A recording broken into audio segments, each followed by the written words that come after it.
मेरी शादी कब होगी यह हर कोई जानना चाहता है।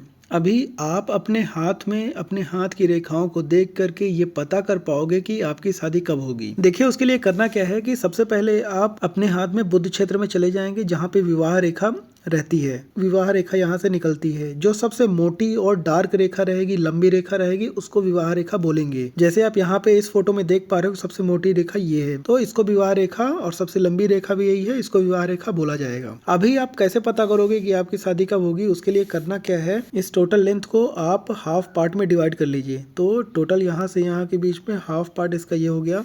अभी जो ये हाफ पार्ट का लेंथ है ये हमेशा रहता है 25 टू 30। अभी अगर इसके पहले रेखा है, जो हाफ आपने डिवाइड किया उससे अगर हथेली की तरफ रेखा है, इधर अगर कोई रेखा निकली है, तो जैसे यहाँ पे आप देख पा रहे हो, यहाँ पे एक रेखा ये निकली है, ये एज है अराउंड 18 टू 24।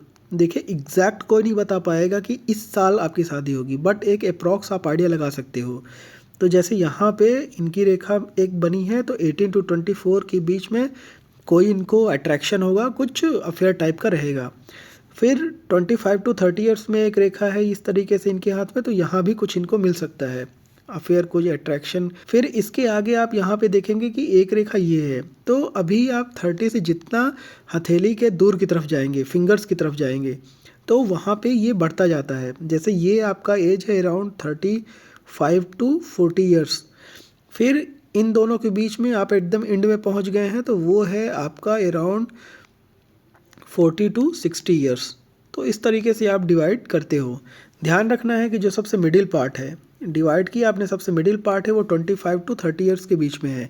उसके आप अगर इधर रहते हो तो कम होता जाएगा, इधर रहते हो तो आपका एज ज़्यादा होता जाएगा। इस तरीके से आप दिखते हो। तो आपके हाथ में कहाँ पे रेखा है ये कमेंट करके ज़रूर बताएं। मिलते हैं अगले वीडियो में, तब तक के लिए धन्यवाद।